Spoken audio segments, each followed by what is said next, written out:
Run back Krishan style. Do what I feel like the dog pound. The bar's open, so some more round. The bank open like the Rothschilds and Beethoven with raw sound. All in together now. Catch, bet, and foul. Bet a thou. You won't see the second round. Them weapons out. Life is a violent sport, dig it? That's why I raise my gun. I ain't no child support, nigga. Protect the fam, Kruger, hand slick. Take care of mine. 3 stacks told you about Caroline. Oh, stupid ass bitch. Yo. What up, though? We are live on the scene in the place to be, and we are the Hot Tag Radio Wrestling Podcast, and I'm your host, Cliff. Amongst with my 2 other co-hosts, Ooh and Bundles. Catch will be joining us later on, man. You know, he be working them midnight shifts, man. He gotta get his sleep. We old, bro. We old. We old, you know, he got family to take care of, man. So, you know, he'll hop on once he get himself situated. But fellas, how was your weekend? The NBA All-Star game was not yesterday. I mean, it's today, and the NBA dunk contest, 3-point contest was yesterday. How was y'all weekend, man? How y'all enjoyed the NBA festivities yesterday? I thought Stephon Castle should have won the standout contest because we got a non-league member that's they just jumping over cars and props. Sick of seeing that shit. Man, they hold us in the skills contest. We shot the 3 shot. How was that described? We shot the 3s. Yeah, shot through the 3s. Man, whatever. They came off the rack. That's all they said. Had to do shit. It was bad misses. Yeah, that shit was funny, man. They tried to fucking cheat the All-Star game. Oh wow. That shit was funny, bro. They was really trying to fight that shit. They even had to bring out the rules and show it to them. Like, yeah, right. Y'all could. Like Chris Paul, you that competitive, dog? You that competitive that yes. You can't. You got this. You got to do it like that, dog. Come on, man. Let me keep it a beam, though. It was actually pretty smart. It's smart. It was smart. I'm not gonna lie about that. But hey, I ain't mad at it. But it's like, come on, bro. This is always. What Booker T say, y'all? If you ain't cheating, you ain't trying. Yeah. Come on now. You're trying to break the record. That's true. That is true. We could have won either way, though. We could have won either way, though. We could have won shooting the shots. But man, I was disappointed because Cade Cunningham. I got excited. Cade Cunningham in the 3-point contest. Like, oh, he's a little better at shooting 3s. I'm thinking he's gonna be competitive and stuff like that. I really wanted Beasley to do it, but the NBA rule is they got first. NBA All-Stars get first dibs to the festivities on the weekend. So I'm like, oh, Cade. Okay. So, Beasley should have been in that there. Come on, bro. Skills contest. He should have been in the 3s. Goes All-Star in the home team. That's why Buddy Hield was in it, because he was on the home team. I'm guessing so, yep. Trash. So Cade, man, came out disappointed, bricking. I didn't think he hit the first shot until he got on the other side of the key.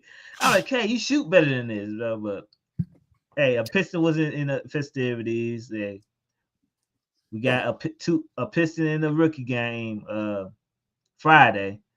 So I'm happy the Pistons was represented during this weekend. So hey, it's cool. But Stephen Castle, I like him, dog. Hey, he's gonna be special. Yeah, he all right. He played for the Spurs. He all right. Come on now. Come on, Sally Sale. Look at here, baby. Did they move him to a shooting guard since Fox went over there? He gonna play point, but we got somebody in the way right now. Old veteran who just don't know how to call it quits. You know what I'm saying? We like CP3, but it's gonna be hell getting them to come off the bench. So Fox is playing point. I mean, Fox is playing the other guard. Fox is playing two. And then Stephen Castle playing that Manu role right now, coming off the bench, playing the 1, the 2, the 3. You know, So that's what we love. Starting still. You got Yeah, to. for now. Castle was a rookie and Fox wasn't there yet, so you got to start Chris Paul with Wemby. You had to. Yeah, I'm guessing. But I watched a know. couple of Spurs games this year, and I will admit, bro, with Chris Paul at the point, they run better, bro. They run better. As opposed to last year, with Chris Paul at the point, they run better. But that goddamn Harrison Barnes, bro, if he can keep giving 15 a game, the Spurs will be crazy, man. Coming down the stretch, if Castle and Barnes can just keep up that same production, them boys can be scary. Castle and Barnes, some FanDuel favorites too, y'all. The value on their bets is crazy. 15 points a piece a night. Just put it down, y'all. I'm telling you. Yeah, Fernando, what up? Me and Roy was talking about that yesterday. So yeah, I'm gonna put some bets down. Man, listen. Next week when I get paid, because yeah, but anyway. What's up, Fernando? Thanks, man, for joining, man. Share the page, man. Make sure you get some people up in here, man. Join the convo. You know what I'm sharing. Make sure you like, comment, and subscribe during the podcast. But, dang, what I was about to say. Oh, yeah. Before we get into the topics at hand, I want to know y'all opinions because it's not on a topic sheet today. What y'all think about Vengeance Day? Yesterday, if you watched it and stuff, because I know I was late. I forgot all about it, but I did watch some of it. I enjoyed the pay-per-view. But what y'all think about the new Shield? That's the biggest thing I want to know. The vets. Retribution. The Shield. Right. We'll leave it up to the comments. You said we're not gonna touch on it today. No, we're not gonna touch on the Vengeance Day today, man. Just to prevent the stream to be 3 hours, man. I don't want it to be 3 hours. I gotta go out there and get this money right quick. Yeah. It's snow out there, man. I need a DoorDash to get this money. You know what I'm saying? But Vengeance Day was good though. You're right, Fernando. Vengeance Day was great. It was hard hitting. That's how I say it was hard hitting, bro. They had some hard shots, man. And the women showed out too. Damn, I missed the fucking Trick Williams Eddie Thorpe match. That's the only match I missed, bro. It was a good show. Man, that strap match, though, I was surprised that they was hitting each other that hard. You know, with that strap or anything, man. Trick is getting pretty good right now, man. And he's showing the other side of things right now. He's getting tougher. He's selling better. Yeah, he getting ready for that main roster after WrestleMania. He out of there. And there's nothing more he can do with NXT right now. They got him in a feud with Eddie Thorpe. Javon Evans versus Ethan Page. Oh my goodness. Great match. That was good. Javon Evans, man. Javon Evans is getting that emotion. You see, trying to get that emotion. He was going away, and you see it's not a lot, but you can notice he put on a little muscle too. He did. Yeah, he gonna be all right. Told you he's gonna be better than Nick Wayne, bro. Nick Wayne ain't even got that shit. Yeah. Bro. Yeah, man. But the girls match, man. Julia Bailey, Cora Jade proves that she's good to me. Go ahead. I don't see what y'all be seeing in Cora Jade. And Cora Jade, man, she was pretty good, dog. She was pretty good. I don't know if Bailey was leading her throughout that match, but of course, she's pretty good, man. And we know Roxanne is good. The right person, listen, the right person won with the Ethan Page and Javon Hollis match. Javon didn't need that ran off rip. You know what I'm saying? Let Ethan, because Ethan, man, is a sure shot right now. I like him, man. But the women's match, Stephanie Fakir, she won the North American title. Yep. Right.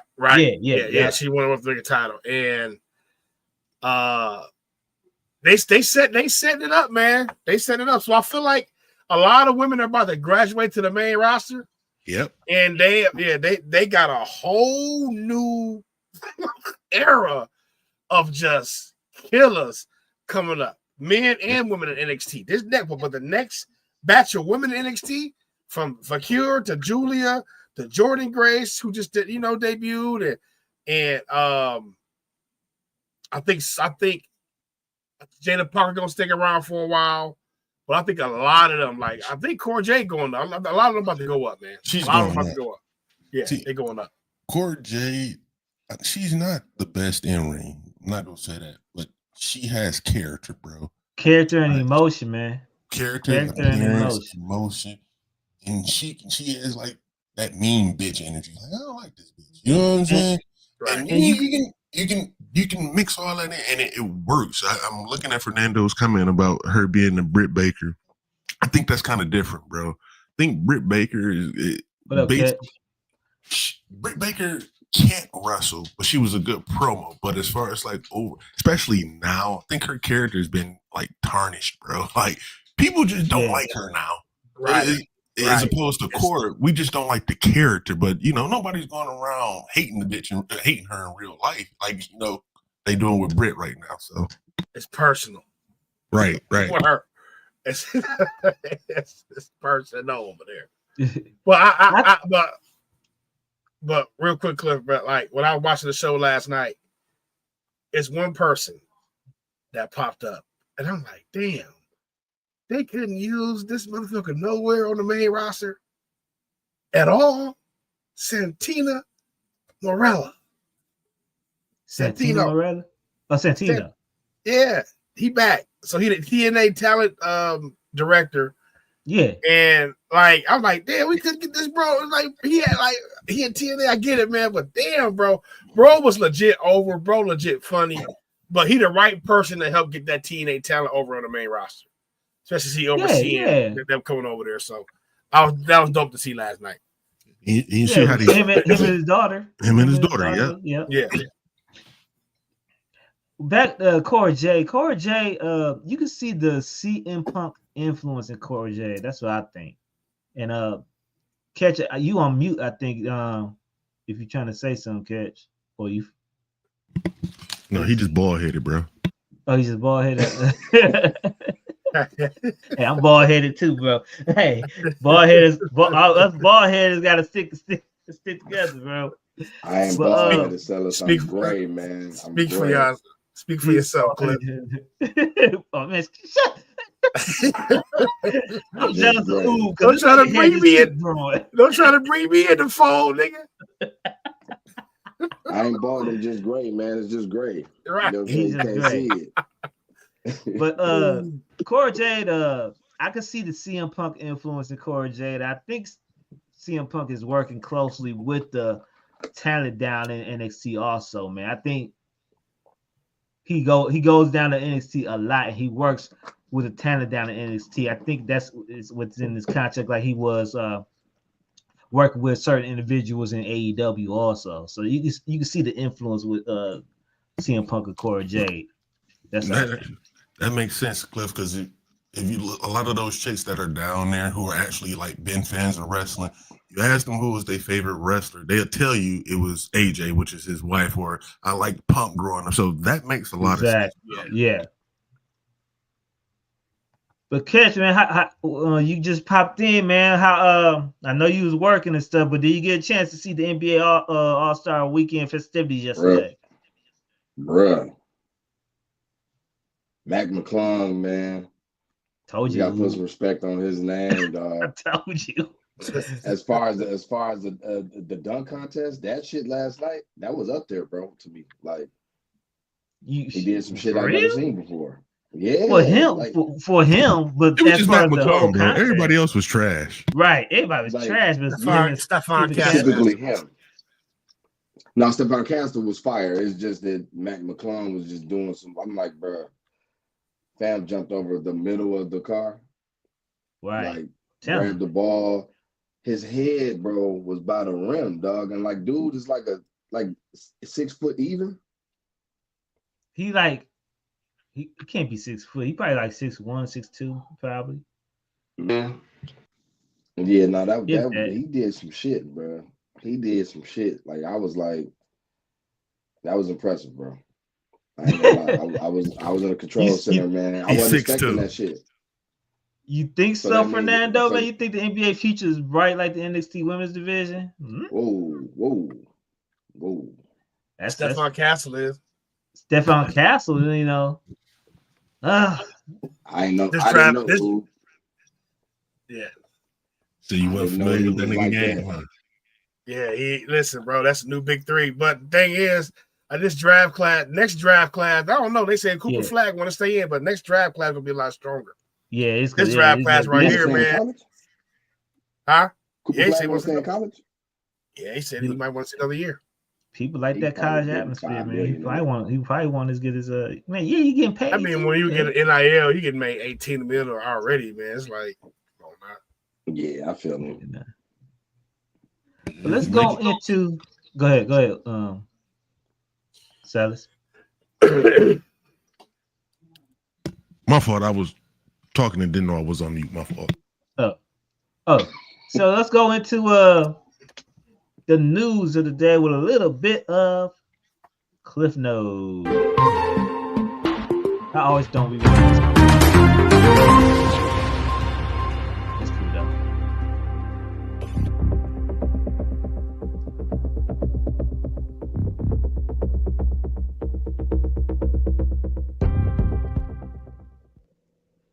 Yeah.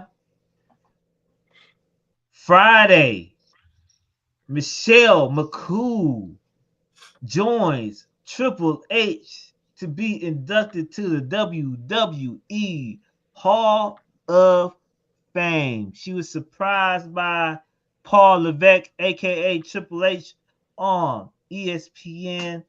Was it Sports Center? One of their shows today. She was alongside with her husband, The Undertaker.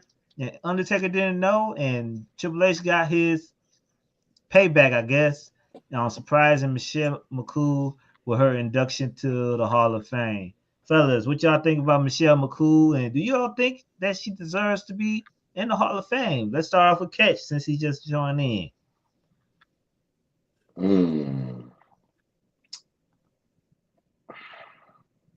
Nice today, so I'm gonna say yeah. I feel like she might have been maybe one of the first of her kind. You know what I'm saying? Like a beautiful aesthetically, but then also like athletic in the ring. You know what I'm saying? Where I feel like she might have been the one. She might have been. I might be wrong. To kind of set the tone and set it. Okay, we actually got somebody that got both. You know what I'm saying? They got the beauty and they got the in-ring acumen. And shit, man, she the Undertaker wife. Shit, yeah, actually, yeah. She the Undertaker wife, bro. Like, yeah, congratulations to her. Yeah. Ooh, what's your thoughts about Michelle McCool joining the Hall of Fame? Yeah, she deserves that, man. She was a beast. She pulled a Barry Sanders. You know, retired early. Like when she retired, man, we can still see it. She had 10, 12, 13 years left in the tank. Exactly. You know? So great champion, man. Great wrestler, great matches, great personality, great all-around performer. Well-deserved. And can still go. Like when she comes back for matches, she don't look out of place. That's be the main thing I be looking for. Like is they winded, is they messing up? No, man. Like she comes back, her Trish Stratus, they look like they still belong there. You know, not Lita. Lita can't the move ain't the move salt no more. You know what I'm saying? Right, yeah. Coffin drop. She just you know. But Michelle McCool still look like she can still go. It can have a good run. You know what I'm saying? Have a good feud with the right person. So well deserved.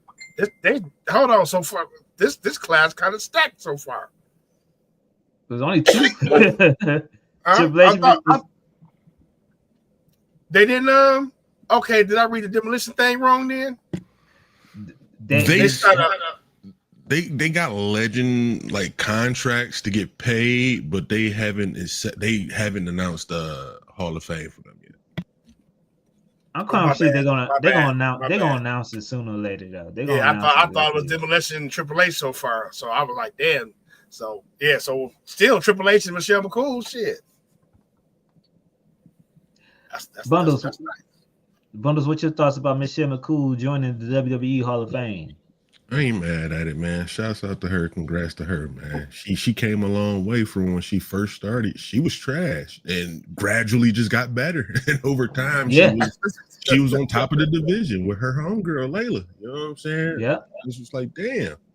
All right. And, Undertaker was like, all right, it's time for you to make some babies, man.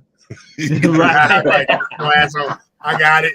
Got her up out of there, bro. And like Oob said, bro, when she come back, she's still in shape, bro. She looks like she can still go. She's even training right now. You know what I'm saying? Right. She's training other motherfuckers. So that shows you,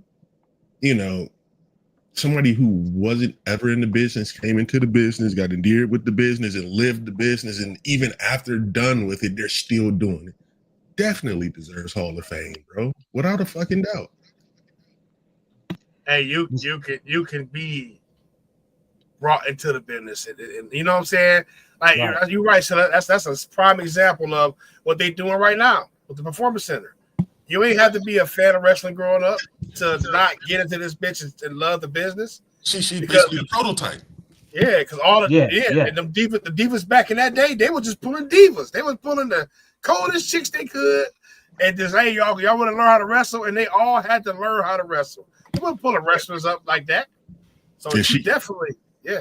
Yep. All those models and shit they had, and she wound up being chosen and actually became good. She was better than a Candice Michelle, who I thought was gorgeous. She was better than a Caitlyn. Any of the other ones not named Trish Stratus. She was better. Remember, she was in that diva search. Right. That's what I'm saying. She came from that and actually she earned her spot, basically. She earned her spot. Basically, yeah. Congratulations to Michelle McCool. Michelle McCool and The Undertaker are on the new WWE LFG TV show that will be featured debuting tonight on A&E at 8 o'clock, I believe. I think I got it set to record. So I'm going to definitely tune into that because LFG, that shit seems like it's interesting. It reminds me of Tough Enough. And I like Tough Enough. And I want to see how this version. I want to see how this version goes. On tip already. I want to respond to Fernando real quick before we move on. Go ahead. Alundra Blaze was not the prototype. She knew how to wrestle before she got to WWF. Michelle McCool had no wrestling experience at all. She was a fucking teacher down in Florida before she came to the WWF. Yeah. Are you talking about the art, the aesthetically, and the body type, like tall, long legs? I'm talking about Fernando. I'm bad. Fernando, you're talking about the look and the kind of, I won't say the same moveset, skill set, look, the aesthetics. Outside of that, Michelle McCool started fresh.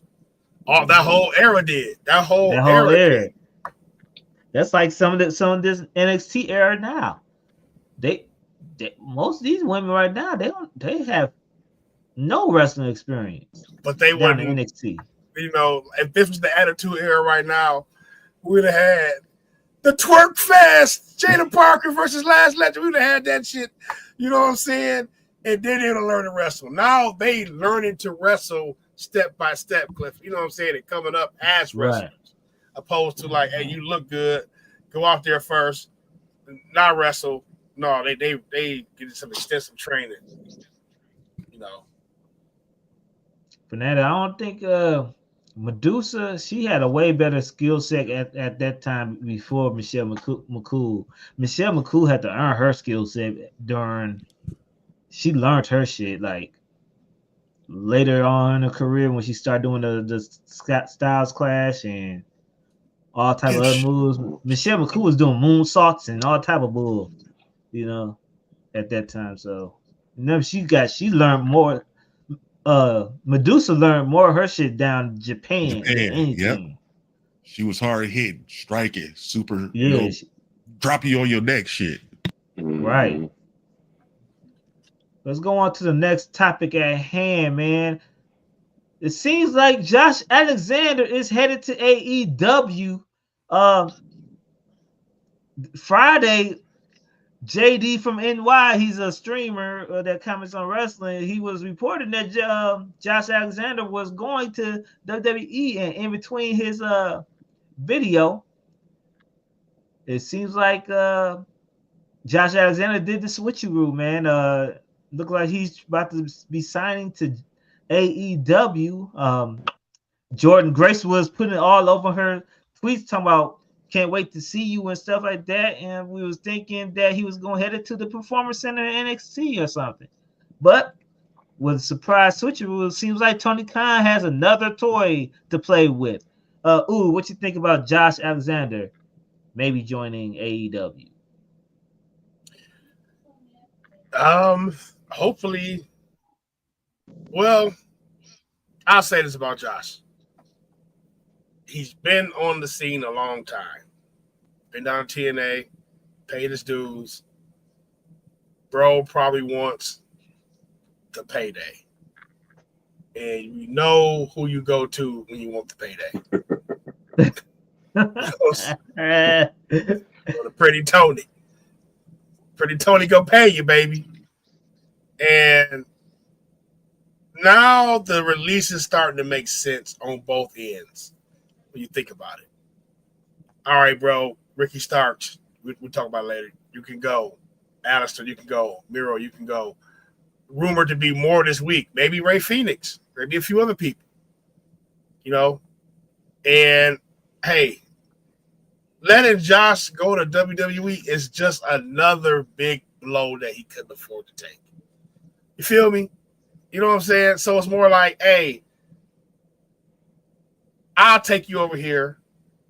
It's really not a bad fit over there at AEW for Josh Alexander, to be real with you. No, I don't think it's you know bad what I'm saying? WWE really, really, really don't need him like that. But they could have really put him in some nice shit. But they don't need him like that. And then Josh is probably at the point in his life to where he wants that big payday. We heard the rumors about what Shelton Benjamin's getting paid. You mean to tell me that Josh Alexander can't make double that? Right. What was it rumored to be Shelton Benjamin? Was it like 2.2 or something? Yep. So you mean to tell me Josh can't get 4, 5? You know? Especially, I'm throwing on the WWE, keep me away from WWE tax. That's $2 million right there. You know? And at this point in his career, bro, that big payday, that schedule, it probably just make way more sense for him doing that. So I ain't mad at it, man. I ain't even mad at it. Bundles, what your thoughts about Josh Alexander rumored to go head to AEW? Hey, bro. I remember when I first joined this podcast, bro.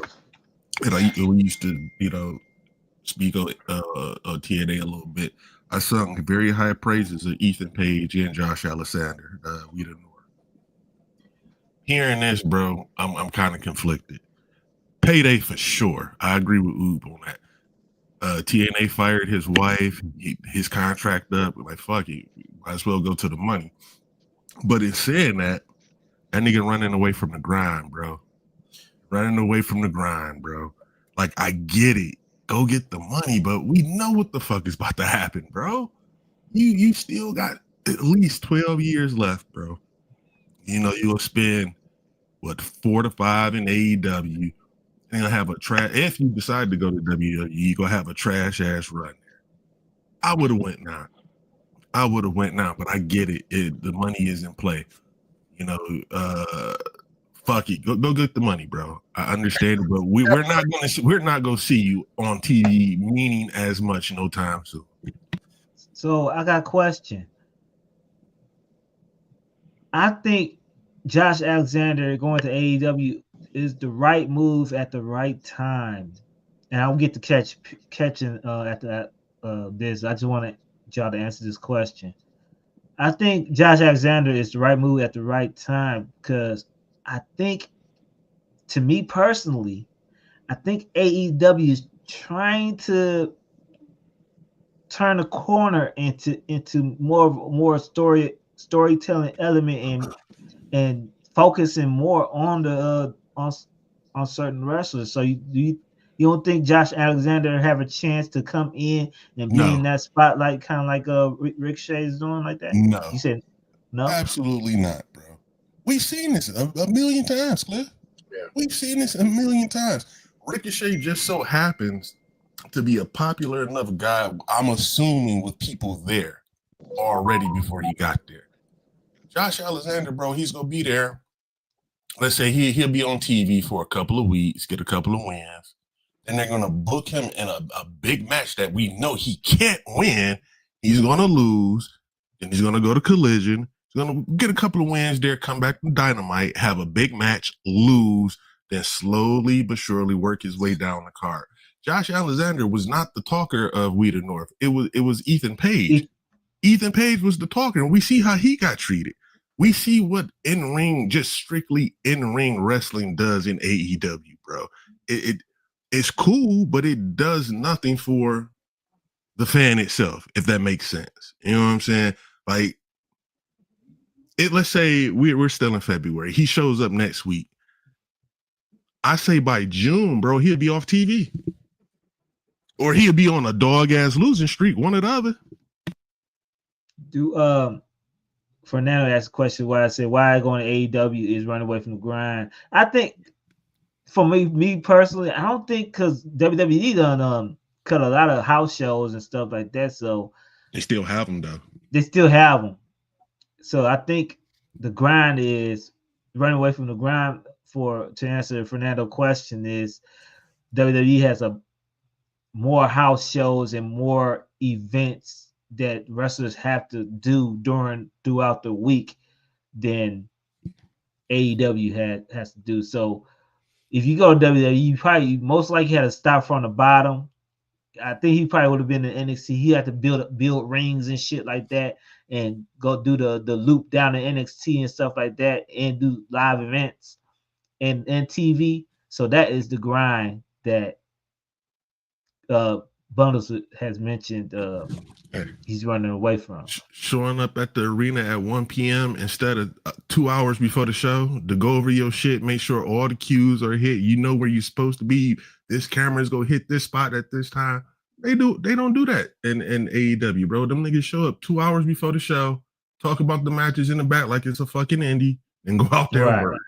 Yep. Catch, what's your thoughts about is he left or he up? No, I'm here.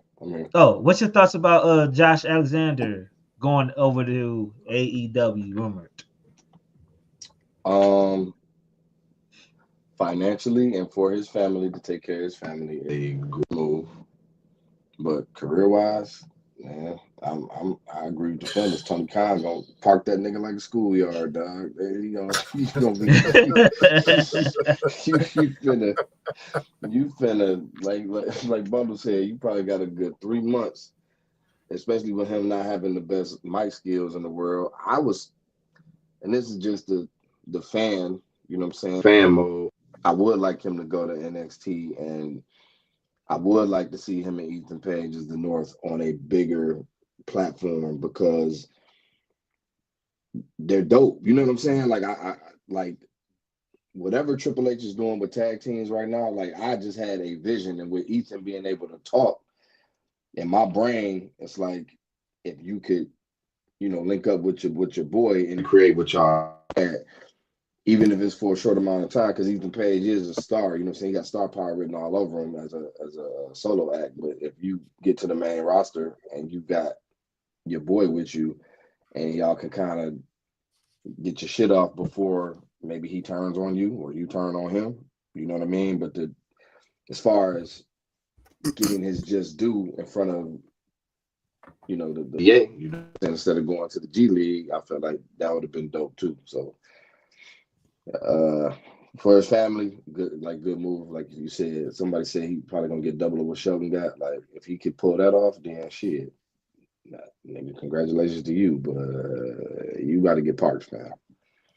You look at cats like Kyle Fletcher. Look at cats like Burt Briscoe. Daddy Garcia. I would throw Daddy Garcia name out there. I'm missing a couple of other names that I wanted to say, but bro, the niggas that been there forever, bro, and they still ain't got pushed to that point. You coming in, bro, you're not getting pushed to that point. Just another you're just another action figure at this point, my dog. And as a nigga who fucks with Josh Alexander, bro, that kind of bothers me, dog. I would rather see him, getting used properly, getting his skills up on the mic, properly, something meaningful. I want to see him on a fucking Avengers Day PLE for NXT, a meaningful match against somebody, right? Instead of just, hey, you see that match he had on Collision? It was pretty good. Oh, girl, stop. Just a match. I like him going to AEW to me personally, but I can't see Josh Alexander going to NXT and reforming the North with Ethan Page. And just imagine the North versus American Made for the tag team championships. Come on, man. That would be good. Boy, hey, he gonna want to play you right here. Heel the North against Tweener Street Profits. Just the build to that on the mic, bro. That was crazy. Hey, Fernando, they say you say WWE would have booked them like trash. Look what they did to Pete Dunne and that Butch BS. That was Vince McMahon doing that Butch shit. That was Max Dupree, LA Knight with that Vince shit. You see, Triple H came in and slowly corrected all that BS and got people right on the right trajectory with that. He's still trying to fix Butch. I mean, Pete still Dunne. trying to get him right. And it's like, bro, it has to be a connection. Y'all think just because the wrestlers, we like certain people that they connecting, they're not connecting like that. One of my favorite wrestlers ever was Lance Storm. You know what I'm saying? And we all say, oh, he should be world champion. He wasn't connecting like that. You know what I'm saying? He had a connection with us, the hardcores, and we was respected for his in-ring ability. You know what I'm saying? But saying they won't book him right, they would book Josh Alexander right. They booking a lot of the people the correct way as we speak. Ethan Page is one of them. Yeah, I think Ethan Page outgrown the North, but you do a little call back to it. He gets called back to that, and do a fashion almost kind of like what they're doing with what was the tag team that was I can't think of his name, their name, but there was they main event NXT yesterday. Oh, A-Town Down Under. Yeah, kind of like that. Mm-hmm. So last choice to be done. I agree. I agree with you, Fernando. Yeah, I agree. Definitely agree with that, especially since when he won all the titles and renamed them to the Canadian metrics and shit. Lance Storm was my guy. I might go back and look at this shit. That was some of the most entertaining WCW shit at that time. Lance Storm, Eli Skipper, and all they were entertaining. Exactly. Bro. Yeah. When they that first ECW wave they did. Remember when they did that first ECW wave and they signed every fucking body? From fucking Lance Storm to Mike Awesome to fucking Sandman to rename him Hat. Man. Bro, but they was booking that shit right. Lance Storm was dope. You couldn't. I think they would have booked. I think WWE. Can you hear me now? Yeah. Can you hear me? I think Josh Alexander will be booked correctly on WWE, bro. Especially right now. Triple H is cooking. So let's go on to the next topic at hand, man. It seems like with all the other AEW releases, it seems like it's a rumor that Ray Phoenix is working with Tony Khan and AEW on his intimate release from AEW. My question is, do you think when would this happen? And do you think will he join up with his brother on Raw, or will he make a surprise and probably get split and go to SmackDown? Actually, let's start with Bundles. Bundles. Yeah, Bundles. What's your thoughts about Ray Phoenix possibly getting released from AEW? If it happens, he gonna be with a tag team with his brother, bro. He gotta be. If this is all true, though, shouts out to Tony for not being a dick. Yeah, you know what I'm saying. Shouts out to Tony. Yeah. Secondly, if I was Tony, bro, I ain't gonna hold you up, bro. I would have some conditions in that release. I would still give you. I know where you're going. I'll still give you a no compete. 90 day. Yeah. I wouldn't even do 90. I would just say you can't be there before Mania. You can show up right after Mania if you want to, but you can't be there for Mania. Yeah, go ahead. I would do that, but I would definitely give him his release.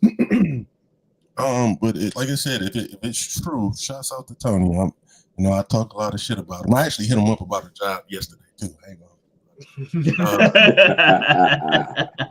Shout him out on that one. If it's true, Ray Phoenix going to WWE be dope. However, I would if again, it's all true. I was WWE, bro. Ray Phoenix has to we gotta train you up in the performance center first, bro. I'm not saying you'll be on NXT, but you gotta learn how we do shit here. Like between the two, Ray and Penta is actually not reckless, bro. Ray Phoenix is slightly more reckless, with a lot of the moves he does, and he's more, what's the word I'm looking for? Prone to get injured. Prone to botch. There we go. He's prone to botch. He's more prone to botch than Penta. So I would be like, hey, go to the performance center. We go slow this shit down a little bit, bro.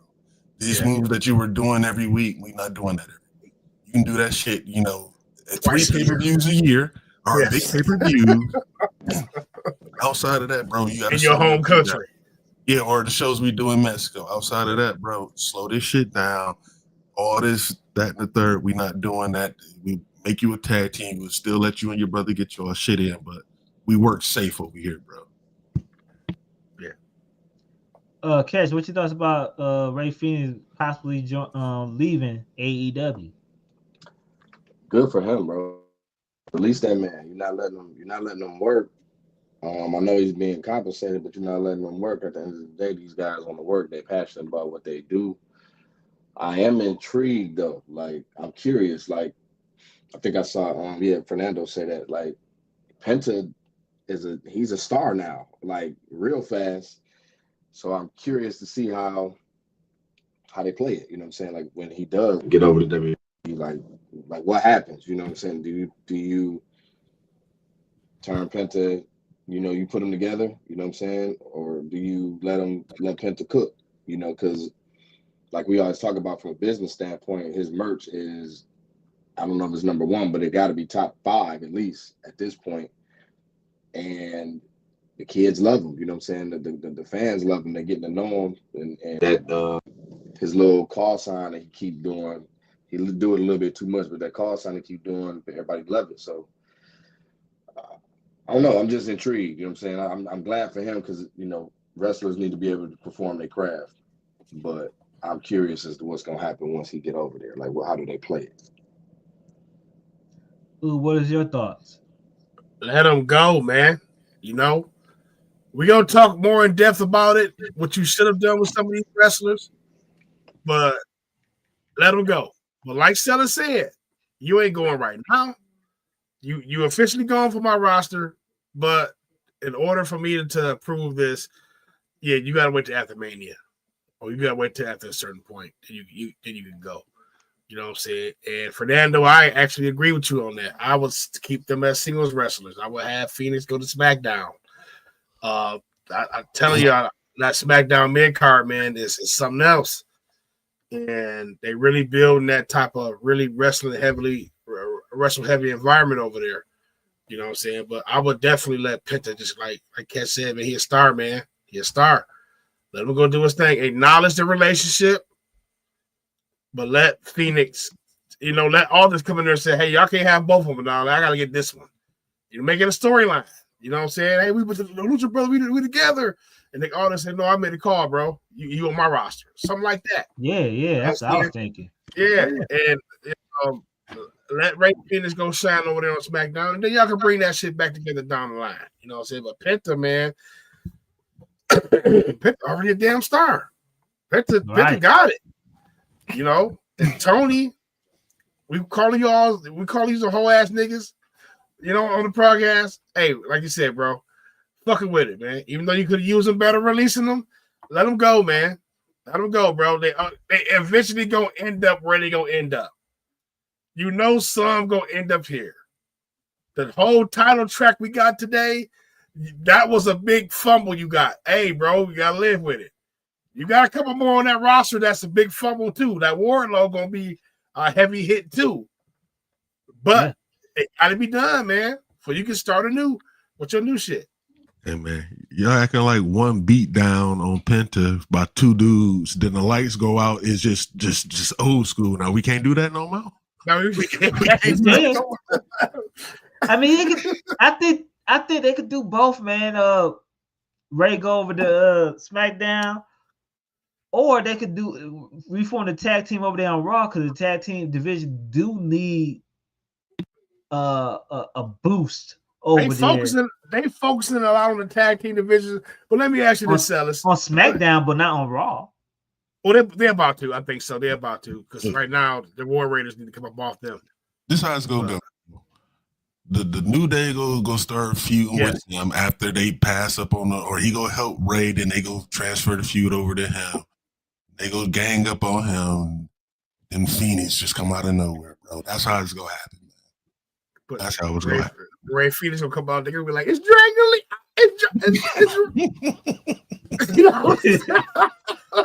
It's one of them. It's one of them, guys.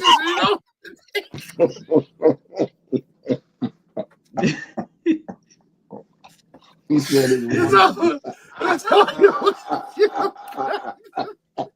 Come on, y'all. Ray gotta go to SmackDown.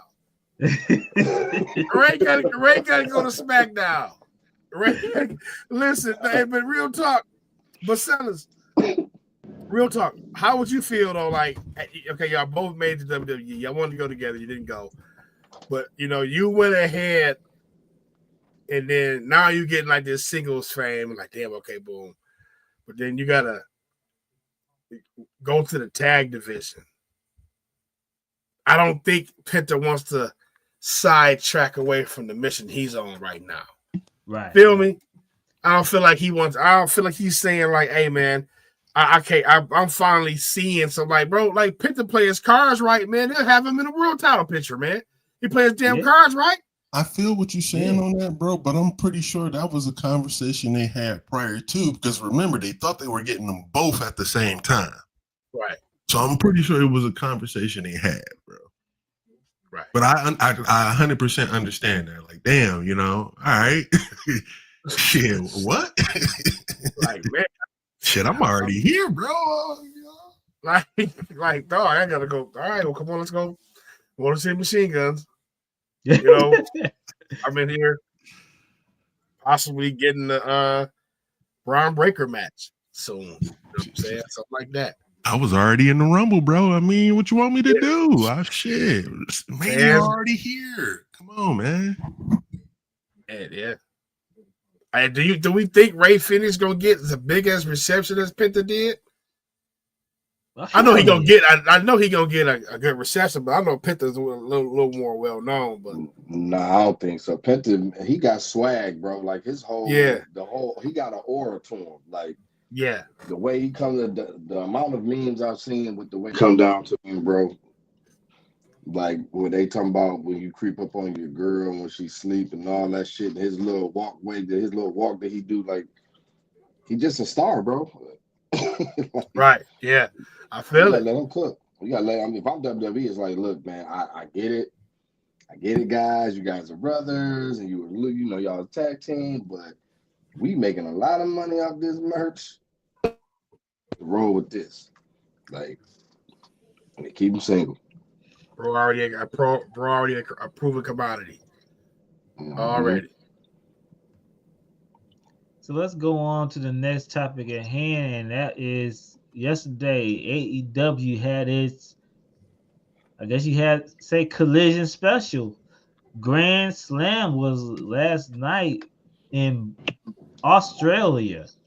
It was supposed to be a pay-per-view, which we all knew it was supposed to be a pay-per-view, but Tony Khan let him say it. He said he would say it was never meant to be a pay-per-view, but we all know that you going to Australia and you trying to sell out this big arena at first, or stadium at first, and it didn't sell out. Things changed, and it changed, and but it is rumored that Grand Slam had a gate of $1.8 million yesterday. So let's go over Grand Slam, just the matches and stuff. I know Oob is still looking at Grand Slam. Catch, did you had a chance to catch Grand Slam last night? I did, yeah. I think we was in the group chat once I figured out kind of the dunk contest had me kind of lit, and I was at work, but I cut it on, and I enjoyed it, bro. That's why I'm repping today, Tony Khan. Yeah, that's what I was saying. I was about to ask you, how'd you like it and stuff? So I liked it. I don't want to get too deep into it. I'm gonna just say I rocked with it. When we start getting into it, I'll talk about what I did like. Okay. Bundles, you caught some of it, but so how did you like Grand Slam last night?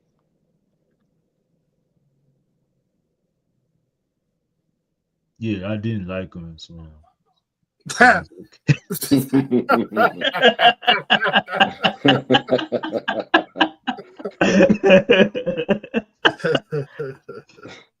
So we'll get back. That dial-up, man. That dial-up internet you got over there, bro. We gotta get you together. We'll get back to Bundles, and he probably stepped away.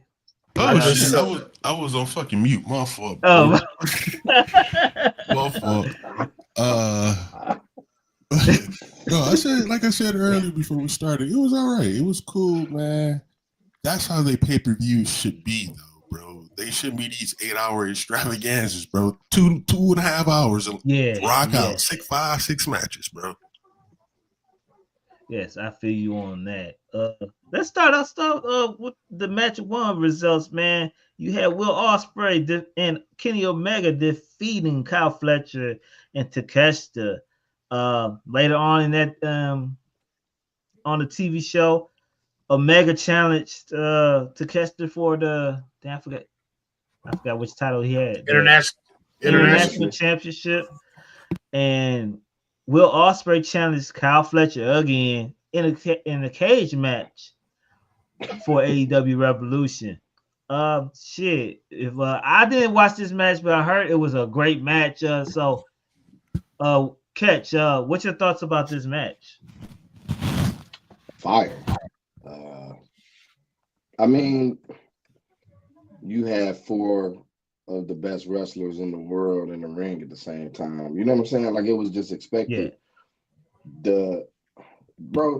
That ring was very small, dog. Like, did y'all that was a very small ring, bro. Like, they could barely stand on the apron in the tag match. That was a very small ring. I get it. You know, they overseas. I'm sure that, you know, traveling and, you know what I mean? Maybe, you know, it got to be something to it. Like, I'm not just about to shit on AEW for the small ring. Like, y'all was in another country, so I'm assuming it had something to do with that. But that motherfucker was small, dog. But the match was dope.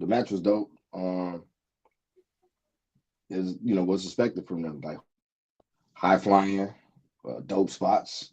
I just want to see what happens. What happens next? You know, the cage match. I'm kind of worried about Kyle Fletcher and Will Ospreay because they be doing some wild shit. I can't wait for that. And Omega and Takeshita, I can't wait for that just because it's them. Kenny Omega's gonna win the title. Yeah, which I don't get. I don't understand. You don't need a title, bro. You're you. Like, let Takeshita cook, man. But other than that, like, the match was dope as hell, though. Bundles, what's your thoughts about this match? It was all right. You know, you got what it was exactly what you expect. Like Catch said from those. A lot of, you know, shit. Every move in the world was hitting that match, bro. Start the show. Start the show. Every move was hit. But I tell you what, bro. The more I'm starting to see like Kyle Fletcher and Will Ospreay interact, bro, I don't think it. Well, for me, I can't speak for everybody, but it's having the opposite effect that I think they wanted to have. I'm actually liking this Kyle Fletcher dude far more than this Will Ospreay nigga. Yeah. I wouldn't give two fucks to see it. You know, Will Ospreay. You know, every week. Kyle Fletcher, keep him on my TV, bro. He's all right. He is all right. Kenny Omega, bro. I don't know if he was selling or, you know, if he was doing a hell of a job, but he looked slower and like he was hurt a lot in that match, bro. He looked like slow as fuck in that match last night. Outside of that, bro, he's showing off for his next WWE appearance. That's what he is. Okay, bro, I'm like, this ain't the Kenny from 3 years ago, bro. This nigga looks. I'm hoping it was a good sales job, but like I said, bro, as far as a opening match for a crowd that's already pissed, this worked. This definitely worked. My cup of tea, it was all right. Ooh, what's your thoughts on this match? Did you get a chance to check this match out? I saw the very end of it. And I seen like the backstage interview they had, you know. But I did see the very end of it. Kenny reversed him on the turnbuckle, slid under. But Kenny been looking stolen last year. I mean, the last, few times he wrestled, so he is coming down, winding down to the end of his career. But like Sella said, man, I like Kyle Fletcher. I like bro that grew on me. Bro got a certain aura, a certain bit of personality to him. I don't know if I'm just tired of Will Ospreay, got Will Ospreay fatigue, or I like Kyle Fletcher, man. So I think everybody will agree with everybody that Kyle Fletcher is a surprise, and we would like to see him more on the AEW's screen. I would have to say that Kenny Omega, he looks like he is in great shape right now, like the best shape in his AEW tenure. He looks slimmer, and from the spots I saw, because I was watching it some this morning, it looks like he was just selling a lot, and that's what was desperately need in that match, man. Because I'm guessing somebody in AEW is telling everybody to slow it down, sell a little bit more, and that's how you get the emotion in the matches. So, I'm not looking forward to not Will Ospreay, but I'm not looking forward to Takeshita and Kenny Omega again, because I'm a Takeshita fan, and I do not want to see him lose the title right now. And because it's kind of obvious that Kenny Omega is going to get his win back since he lost twice to Takeshita already. So Fernando, hold on, Cliff. Fernando got a hot take of the day again.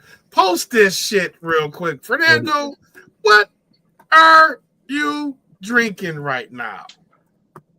Whoa. You would trade Cody for Will Ospreay? No, you would not. Hell no. No, you would not. Oh, no. What? No. I need to know why. Like, what is Fernando? What do you see in Will Ospreay that would make you trade Cody for him? Who else involved in the trade? Right. Right.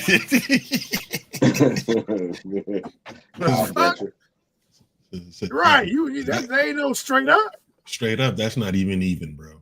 That's not hell no. Not even. Man, come on, bro. What's next? Roman Reigns? You gotta think. Fernando, talk to me, baby. Talk to me. You gotta think, Fernando, man. Cody Rhodes went from AEW as a superstar in AEW to a mega star in WWE.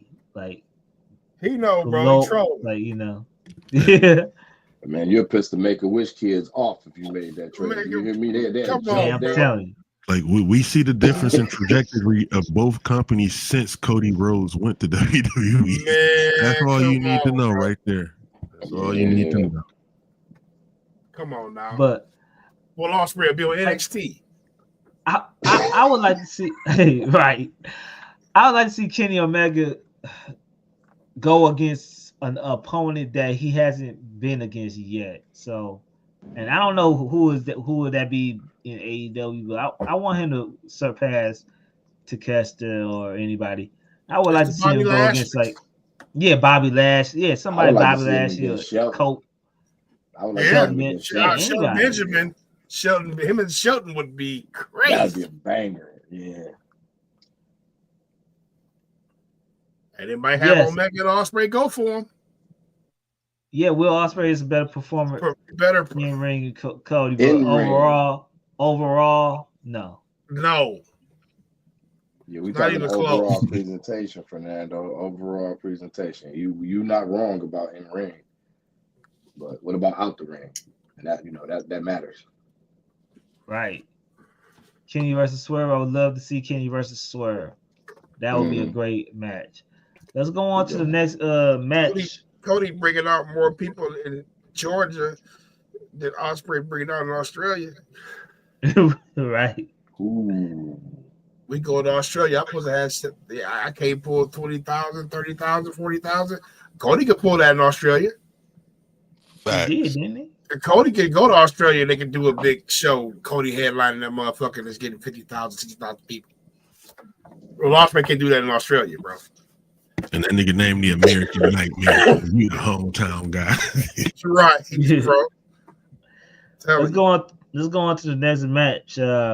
This is what I called it at Mercedes Moné versus Harley Cameron. I've seen this. Harley Cameron, man. I like Harley Cameron. She's an okay wrestler. We was talking before the broadcast that I thought the AEW should have gave Australia 2 victories in this pay-per-view. It should have been either Harley Cameron or Buddy Matthews winning alongside with Tony Storm, and we will talk about that later on. But I really thought Harley Cameron should have won. But they gave the match to the CEO of AEW, Mercedes Moné. I thought it was a pretty good match, man. Mercedes Moné, she got to get rid of that finish. I just don't like that finish. Go back to the bank statement. I know she's trying to get rid of the Sasha Banks stuff, but go back to the bank statement. It works better. But I thought it was a pretty good match, and Harley Cameron is improving, and I'm like her more and more. Ooh, what you thought about this Harley Cameron versus Mercedes Moné match? She is a star, man. I don't think she should have won the match though. She ain't ready for the title yet. But she's breaking out with her personality. You know what I'm saying? The ventriloquist. Probably done. You know what I'm saying? And she do that shit. She's really one though, real life though, bro. You know what I'm saying? And it just sometimes you have to let these wrestlers go out there and do themselves, bro. Go out there and showcase your personality. You go get over or you not. You know what I'm saying? She been doing the puppets. She did her fucking rap video. She can actually kind of rap. You know what I'm saying? You can tell she goofy. Mm-hmm. And she gonna be doing shit like that and then just getting over. So she already a crowd favorite. She getting better and better in the ring. But they built a star. That's an organic star. Like I told y'all in the group chat a couple days ago, man, the women's division of AEW more interested in the men's. They got kind of like better shit going on. The women kind of breaking out on their own and showing what they can do outside of the ring, like we just alluded to earlier with Cody Rhodes, what you can be outside of the ring. It ain't all about in ring. Yes, we want you to be competent, but we want to see a great character, and she has become a great character. So the match was great, but yeah, Mercedes Moné should have won. She ain't ready for the title yet. You know what I'm saying? But I do agree on her finisher, man. That shit looks sloppy. You can't hit it out of nowhere. You got to set it up. It's like, bro, it's not a finisher like that. You know what I'm saying? Right. It's a setup move or something you do along the way. You could have some remnants of Sasha Banks and do the bank statement and do some of the old damn shit. You know what I'm saying? That's who you are. You're gonna be Sasha Banks again in 2 years anyway. I was saying, Fernando, you said come on, fellas, that Mercedes. I was just saying the reason I wanted either Harley Cameron or Buddy Matthews to win because it's to give Australia an apology towards them because they was overcharging them for the pay-per-view and they switched locations and stuff like that. And I think Australia deserved two key victories in that on that TV show because just to say I'm sorry, you know, it could have been either or Harley Cameron or Buddy Matthews because we already knew Tony Storm was going to win. Buddy Matthews, I gotta watch that match. He was going after the Continental title, right? Yeah. Gotta watch that match too. I forgot. Watch that. Blunders, what's your thoughts about this match, Mercedes versus Harley Cameron? Going into it, I thought it was going to be a clusterfuck. It was actually enjoyable, dog. Shout out to both those ladies for sure, especially Harley Cameron. I think she's like some type of idiot savant, bro. Like anything she just tries, she just gets good. That shit is crazy. She said she only been. This is literally like she's wrestled under 12 wrestling matches. They said. Yeah, that's crazy, bro. That's crazy. She's gotten much better from when I've seen her running with Saraya, bro. Much better.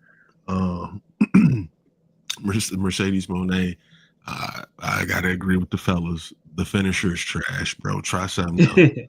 Try something else. It's something I would want to say I would try with her, bro. I would tell her to like drop the CEO character, bro. Like if from what I've seen of her like talking on social media and her little live videos, I would tell her to be more herself. You're kind of an unlikable, ungrateful bitch already, bro. Like if the person you're like when she's quote unquote out of character, when she's just like answering questions and shit, she comes off extremely unlikable. I would drop the CEO shit. Just be yourself, bro, and people will.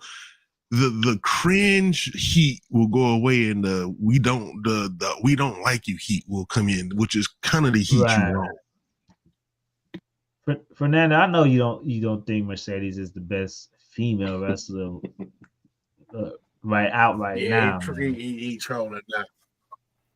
Man, that's a damn lie. She ain't even top 10 pound for pound right now. You know that's a come on now. Man, that's for a reason. She left. That's your opinion. That's your opinion. It's a woman named Bianca Belair that took Sasha. Mercedes Moné's spot. He still has Charlotte out there. She saw that shit coming. You got a lot of. She got the fuck out. A lot of women. A lot of women in WWE. A lot of women in WWE that's performing at a high rate right now, man. Roxanne Perez had an outstanding performance last night. You got Stephanie Vaquer, the Julia, Stephanie Vaquer, what's her name, Zaria. They are performing really good. Jordan Grace, man, it's so many wrestlers in WWE that's performing. She couldn't take that heat. Oh, Io Sky. Come on, man. Did you name Rhea? Fuck with Soul Ruka. Rhea Ripley. I forgot the name. You ain't even name Rhea, nigga. You ain't named Nia. Man. Charlotte. Come on, man. You disrespecting the queen, bro. No. I said Charlotte. Charlotte. Okay, my fault. My fault. I said Charlotte. It's a lot. Mercedes is good. Don't get me wrong. But I think a lot of people done surpassed her, man. You still say Bailey up there, you know what I'm saying? So I like Sasha Mercedes, but she's highly overrated, bro. She's never been the top 2 of the 4 horsewomen. She was never the top woman in Japan. She's not even the best woman in AEW, bro. She's just I don't know, bro. either. She just ain't. She's not what her fans boost her up to be, and that's it. Catch, what your thoughts about Harley Cameron versus Mercedes? Let's see what he said. Star was born. You know what I'm saying? Like, just, Tony Khan, my advice to you is to definitely like pour into her. You know what I'm saying? She already got everything outside the ring. She already got it. So I don't know if AEW has a system like NXT or a performance center or whatever, but if I am Tony Khan, I'm putting her in there and getting her as dope as possible in the ring before you make that move, because you definitely need to make it. I know they was in Australia, but even that pink fur, like her whole aura, she got an aura to her. So like, her entrance pour is into dope. her in the ring, bro. Pour in, and you got something with Harley Cameron. Mercedes Moné is Mercedes Moné. I ain't really got nothing to say about her. I don't want to bash her. We already just start cooking her real quick. So I'm turning over a new leaf today. So shout out to Harley Cameron. That's all I got. Shout out to Harley Cameron and her two friends. So let's go the on puppet is fucking hilarious.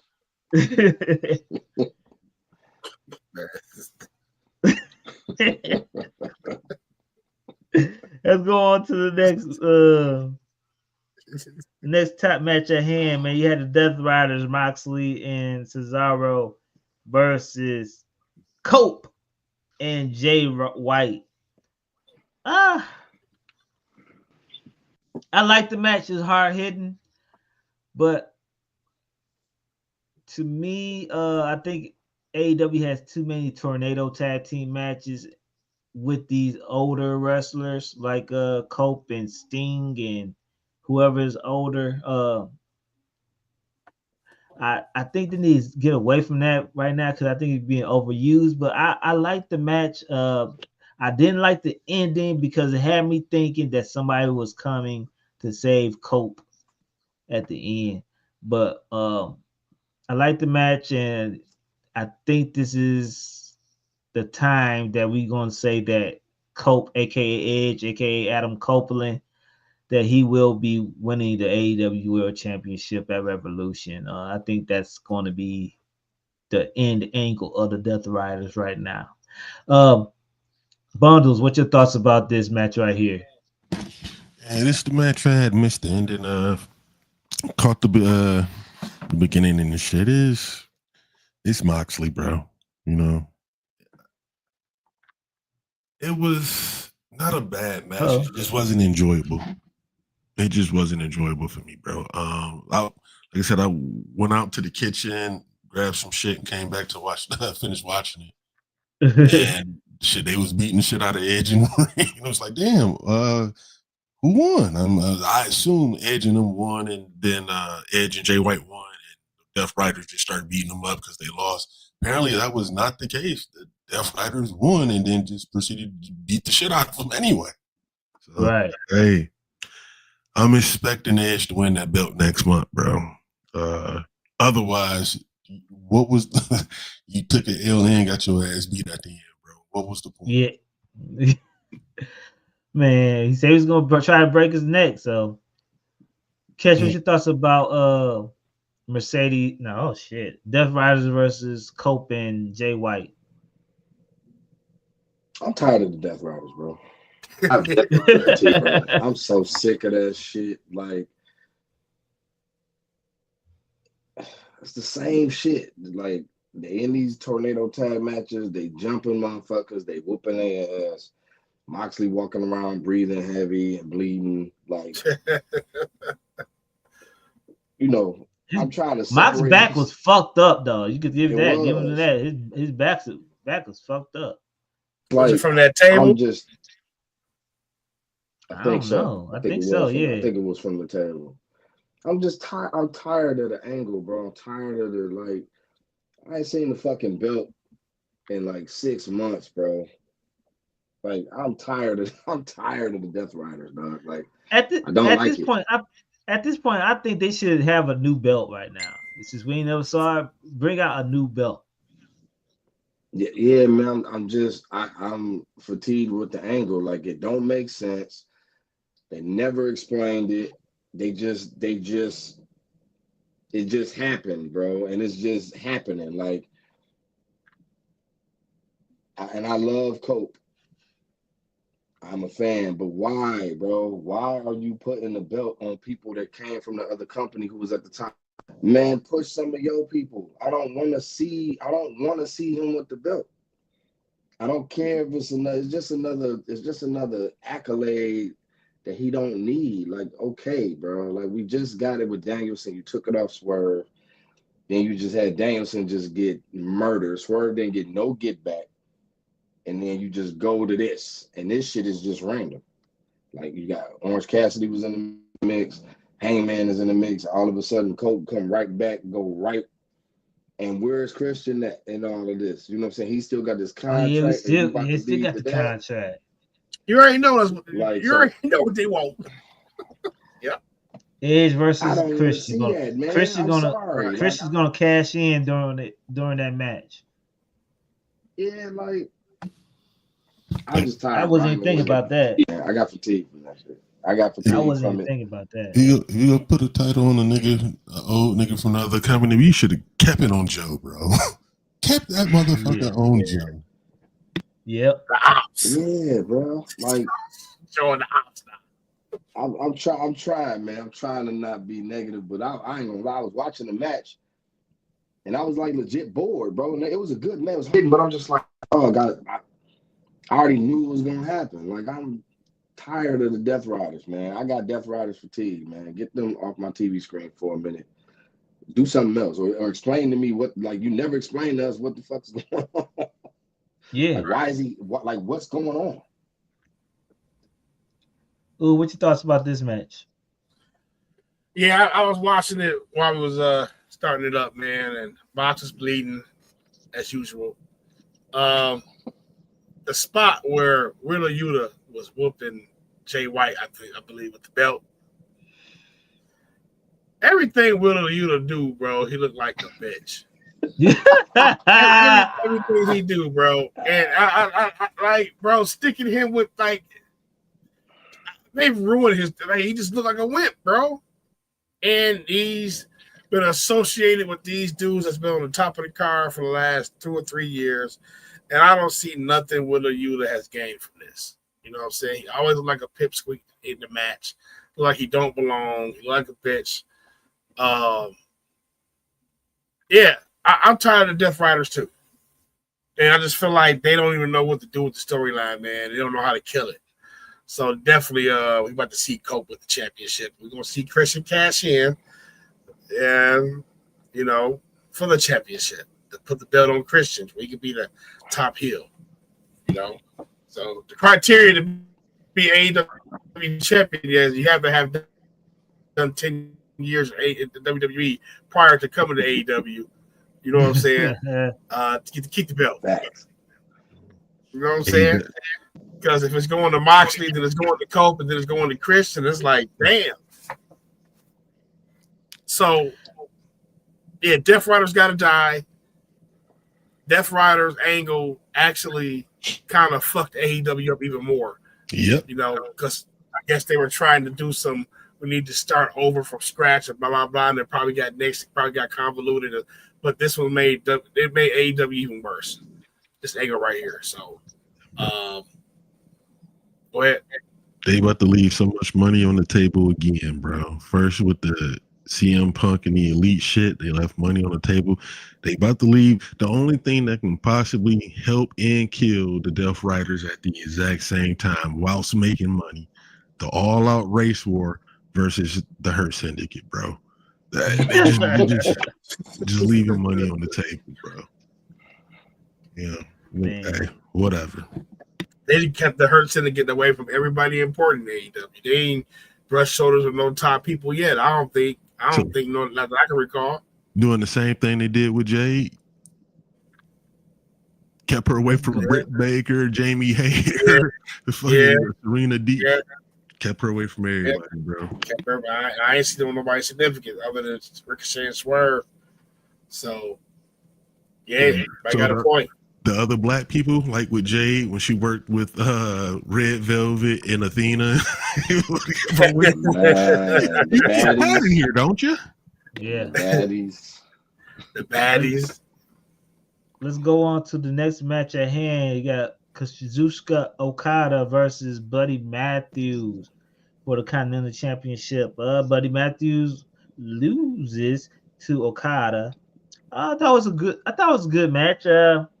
Like I said, man, Australia should have had 2 victories in this on the television show, man, and either or Matthews or the female. Can't think of her name right now because I'm hungry.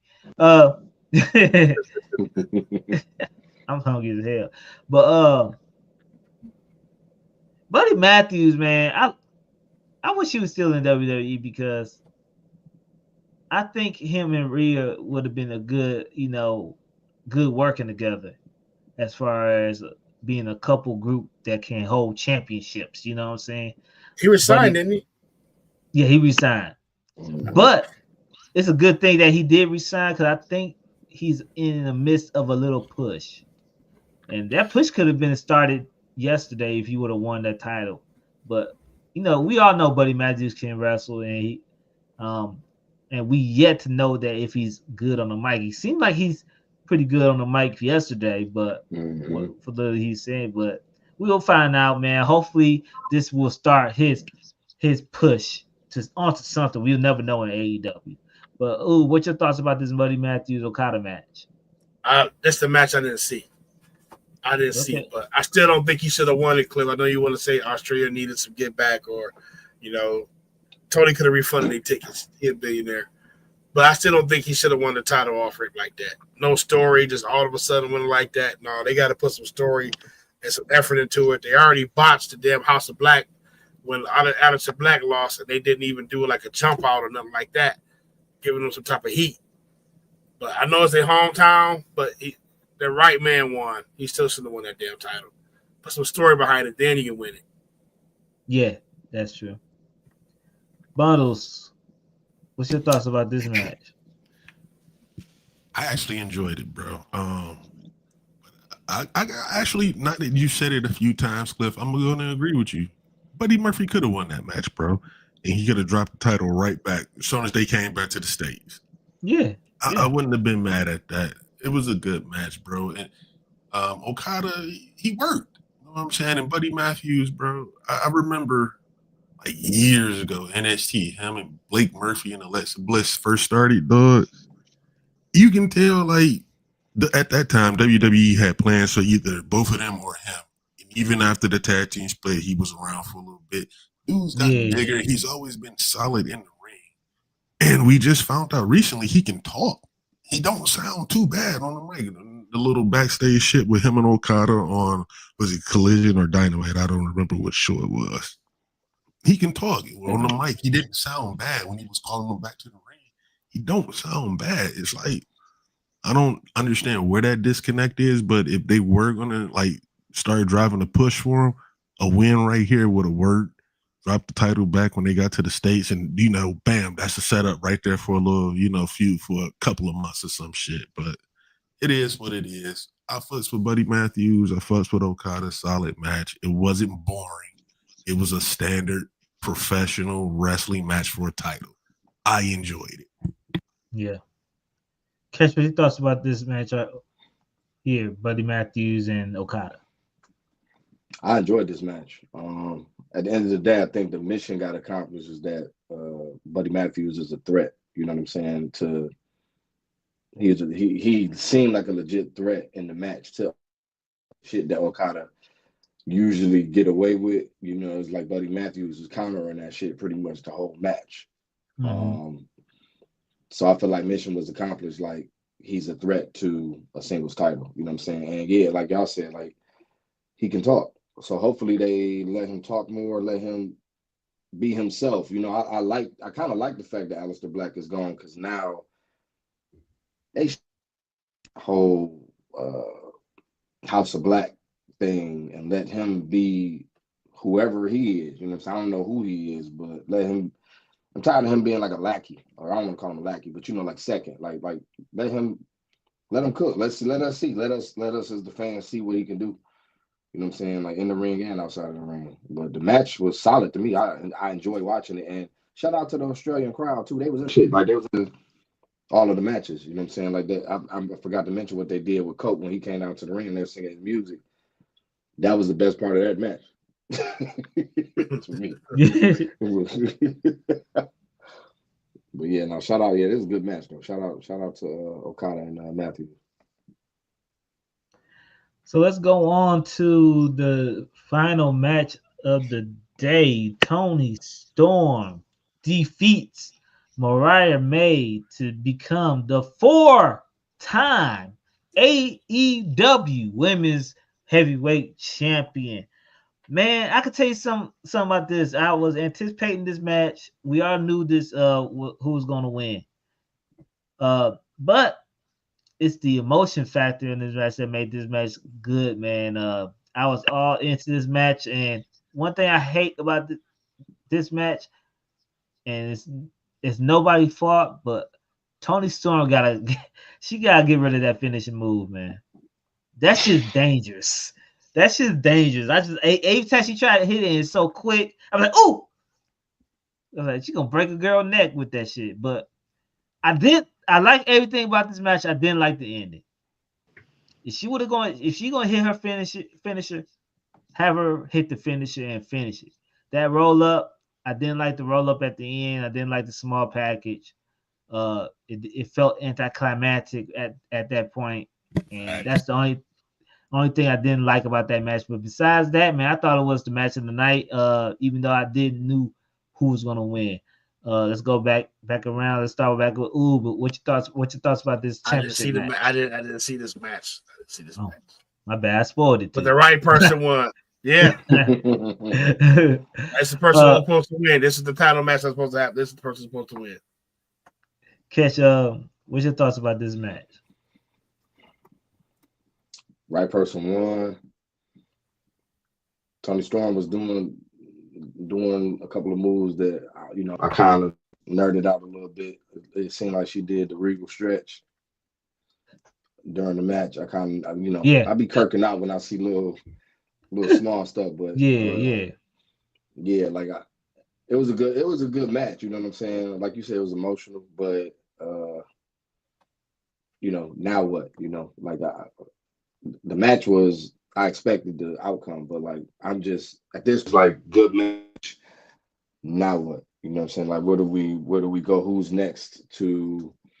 Are they gonna run it back? Who's the next woman up? You know what I'm saying? Like what we doing now? What we doing with Mariah May? And what we doing with Toni Storm? And who's her next threat to her title? Yodan, welcome to the stream, man. Make sure you like and subscribe, man. Welcome to the stream. Fernando, Toni Storm is. I think Toni Storm and Mariah May is the best women's act out right now. Mm-hmm. Yeah, you can say that. But like Kesh say, what's next after this? Mm-hmm. Because right now it's over. Are they gonna capitalize? Are they gonna capitalize after this? Because we knew Mariah May was headed nowhere when Toni Storm took that little hiatus. She was defending the title. That's it, but we wasn't interested in Mariah May without Toni Storm. Can they work without each other? So that's the question. What's the new girl's name who just Megan Bay? Megan Bay. Are they gonna shoot her right up there? I don't know. I want to see my girl, Smiley, out there. What's her name? Willow. I want to see my girl Willow try for it. Yeah. I think she deserves it. Do deserve it. Would it be face versus face? Don't matter. I mean, that's AEW. AEW always putting faces together. Toni Storm could be right back heel in 2 seconds if she wants to. So Mhm. I wouldn't mind that match. Bundles, what you thought about this championship match? Tony Storm and Mariah May. It kind of, first of all, the match itself, good match. Good. I agree with you though, Cliff. The ending was anticlimactic. Outside of that, bro, I don't really have too many qualms about the match. However, the whole thing is why I talk a lot of shit about AEW, bro. This has legit been over a damn near, let's say, maybe a year worth of storytelling, bro. Mm-hmm. And it worked. Why is it so fucking hard to do this? It worked. You had emotion. The right person won. Like, this is pro wrestling at its core, bro. Them girls didn't have to go out there and do, 500, 450 splashes, go through tables, and none of that shit. You built the story perfectly. Although you may have people who may not like the characters or the path that the story took, you did it and it was successful. Right. You did it and it was successful. So if you can do this with your woman's title, why the fuck can't you do this with your main title? Right. Why? Right. You've done it. You've proven you can fucking do it. And this is one of the things that just upsets me about AEW, bro. But the match itself was good, bro. Shouts out to Tony Storm and Mariah May. That is pro wrestling for you in AEW. That's what it should be. Tony Storm, create another finishing move because I just don't like that power drive with the Stormbreaker. It's just too fast and woo. I thought he was gonna break her neck, bro. to answer Catch's question, and this is just a guess, my opinion. What happens next? I think Mariah May goes after Mercedes Moné's title, bro. You notice in a lot of her promos while she was champion, she basically calling her out like, I'm the best one here. All these new girls coming around thinking they're the bosses and CEOs. You can't tie my laces, bro. She was calling this bitch out in interviews, Oh yeah, she was. promos. Like, I think that's next. And I'm interested in that. I'm legit interested in that. Mariah May, character-wise and in-ring wise, like she talk her shit like she's like a foreign Charlotte. Like, I'm talking to you like, bitch, I know I'm better than you. You can't do shit about it. I like that.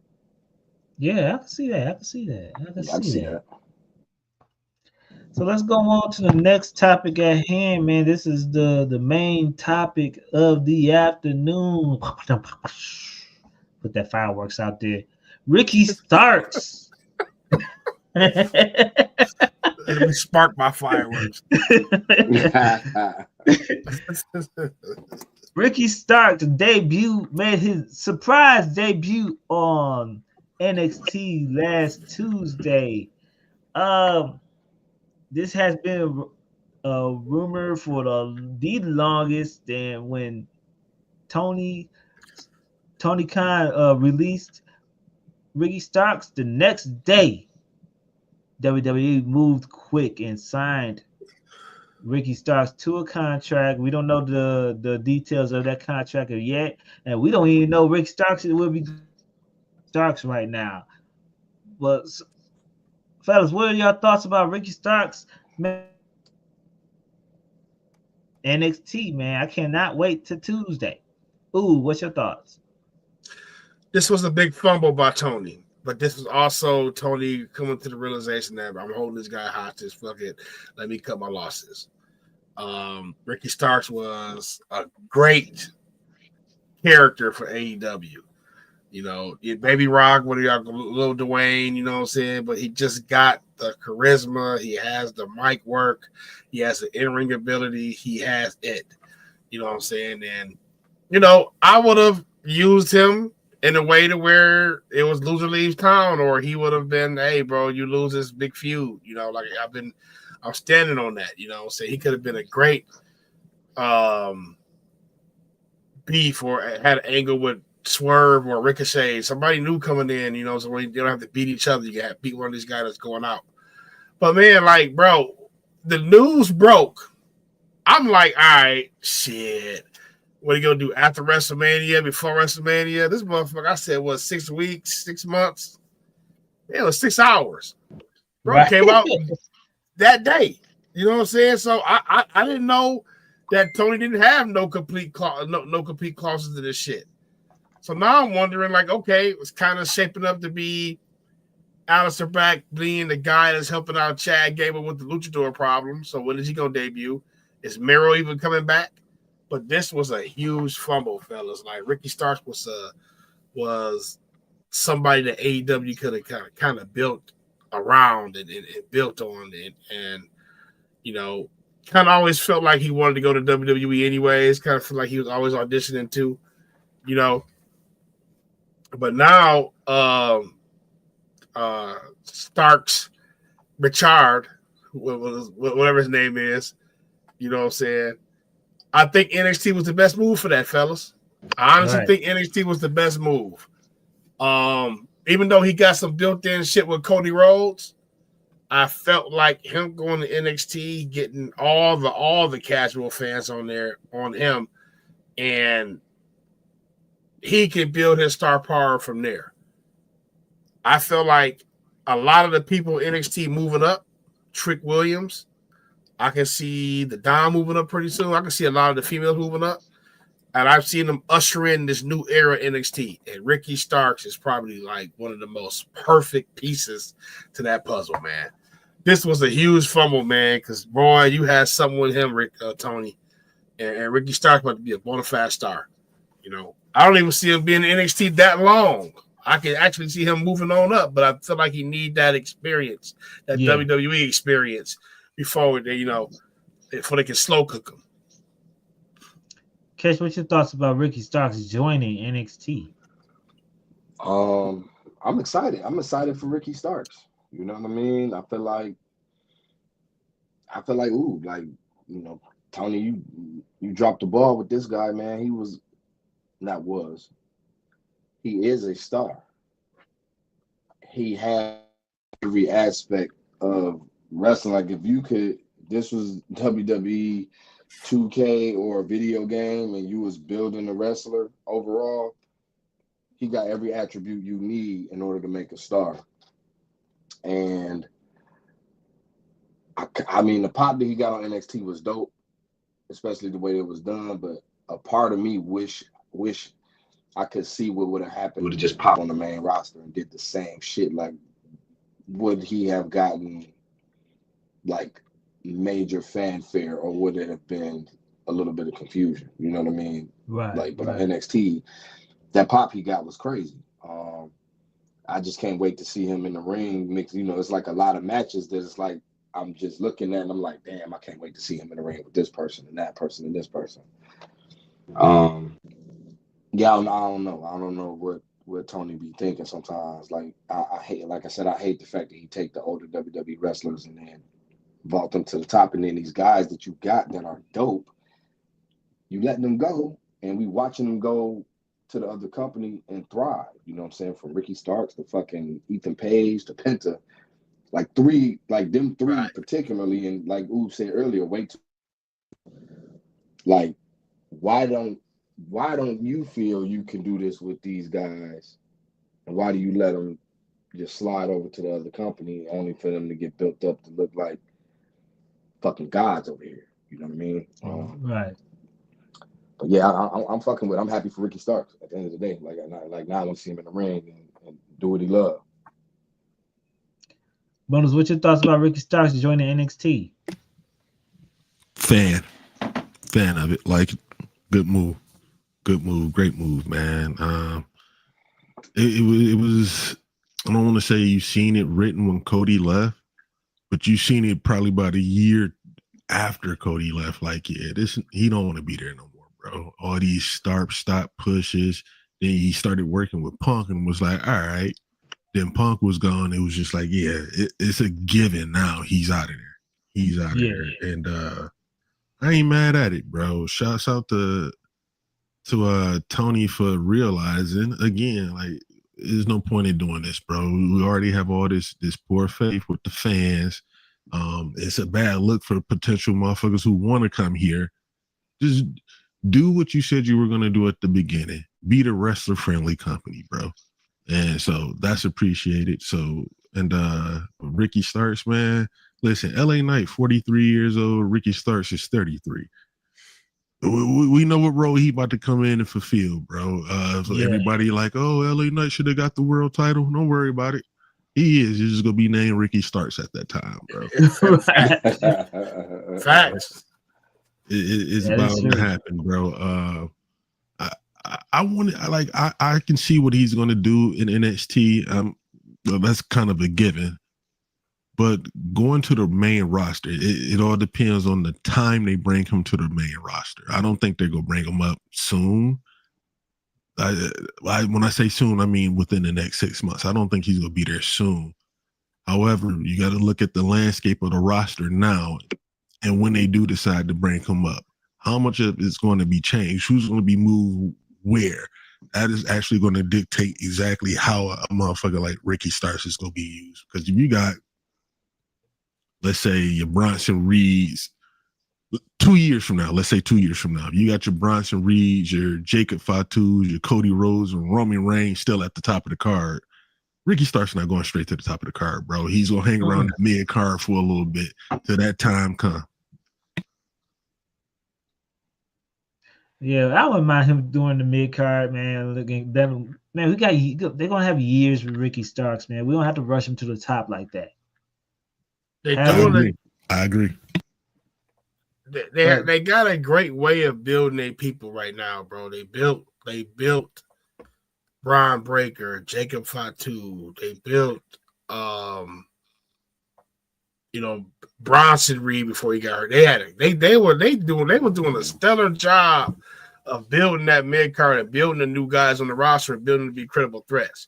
Yep. That's why I said earlier, like, man, they like Josh Alexander will be in good hands, bro. They gonna really get you over there. They're not gonna make you look weak. They're gonna make you be, try to get you on with the casual fans. You know what I'm saying? Man, listen, man, Ricky Starks, dog, is one of them draft picks that can make a difference for your company. But he's ready-made for the main roster right now, fellas. He's ready-made. You know what I'm saying? Mm-hmm. But he's one of those dudes that's going to go to NXT, and that's going to make his star power even bigger. Mm-hmm. You know what I'm saying? Because I feel like he's going to go down there and get all the experience, get all the super, super duper casuals, wait his turn, and like Sella said, come through at the right time. And then now you got a future player alongside Brian Breaker, Dragunov. Fucking now they about to split Grayson Waller up and Austin Theory about fucking time. Yeah. You know what I'm saying? And you got Jacob Fatu, you got Solo Sikoa. Bro, yo mid-card, upper mid-card, young batch of next up guys is fucking ridiculous. You know what I'm saying? Like, bro, that's a drag. Like, bro, that's what can I equate this to? That's Lamar Jackson dropping down the motherfucking 32nd? Mm-hmm. When Lamar Jackson go like that's like that, bro. So like WWE, man, they is just stockpiling Trick, Obafemi, bro. They stockpiling their future now. Right. And they not fucking up and saying, bro, no, we ain't gonna wait to find the next star. No, nigga, all y'all about to be in the mix. Somebody gonna shoot up, but we got y'all here. You know what I'm saying? But they doing that. This shit about to be like the Attitude Era all over. You got just Hall of Famers and main eventers up and down the card. The whole card, bro. You just gotta wait for that right time. Gotta wait. Bro, Attitude Era, even the jobbers was blowing the building out with the motherfucking the noise. Yeah, Gilbert, like the job squad. That shit was over, bro. But that's what they kind of got. I'm telling you, they got some shit, bro. WWE is about to be in a very interesting spot over the next few years because one of two things have to happen. You either have to have another show, or you have to stop looking at NXT like it's a developmental, bro. You have to. NXT gonna have to, yeah. You're gonna have. I don't think they look at NXT as a development anymore. To how you probably gonna have to integrate a little bit more of your veteran talent there, like some of those guys that you like. Damn, we can't let him go because he's really good, but we don't have anywhere on Raw and SmackDown for him. Yeah, put him on an NXT. You know what I'm saying? You're gonna have about 2 or 3 of them. I think that's what they're trying to do since they got that move to CW. I think they integrate. That's why you see Bailey and older wrestlers there come there sometime. No, I meant like being a main staple of the show, like how Dolph Ziggler was. He was like a part of the show. They're gonna have to like integrate. I don't want to. Let's say not nobody like Carmelo Hayes, but somebody, let's say like Shinsuke, Finn Balor, or Shinsuke, or Finn Balor. Yeah. Send them back down. You know what I'm saying? That's not gonna hurt them at all. However, it'll help. You know what I'm saying? So you have to start doing more shit like that, like every 3 to 4 months. Just 3 of those guys down there, let them work 3-4 month programs, just switch it out. That way it'll stop looking like a developmental. And remember this, they got that new developmental show on Tubi. Grow that to be like the more of the like Evolve and that other shit, you know, and the LFG. Like that could be more of our peeking to the developmental. But yeah, I'm not opposed to NXT being more of just a real third brand and them actually touring. They don't got to tour stadiums like Raw, SmackDown do, but they can go to them little 8,000 seat joints and sell them out. They got the right vets coming on down there. They doing Madison Square Garden on the next big main event, big pay-per-view PLE. So yeah, they get 12,000 in that motherfucker, boy. Yeah. So this gonna be Trick Farewell. That's Trick Farewell show. Yep. That boy got to go. That's another. He gone. Oh, definitely gone. He's definitely gone. But what y'all think he gonna do on the main roster? Like what y'all like? Do put him with Carmelo? That's what I was gonna say. You make him heel, or they go against each other still. Or do the Trick Mello gang come back? I'll make him heel.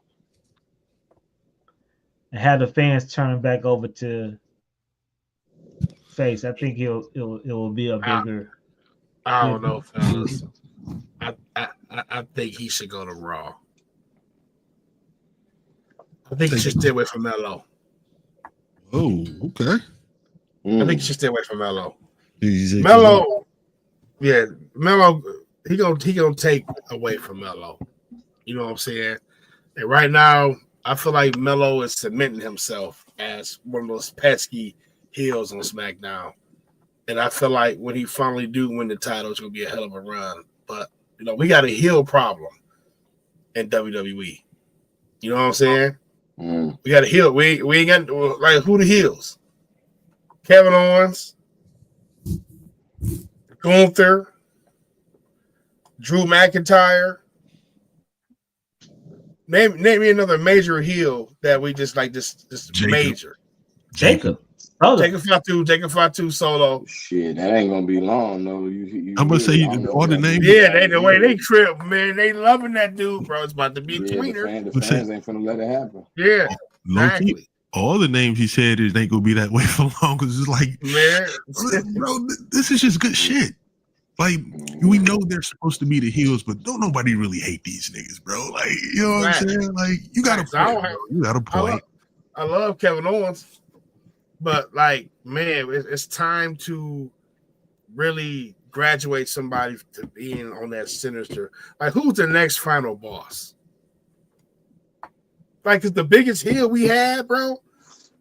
They done made the biggest face, and he a part timer. The motherfucker TPT. The PT.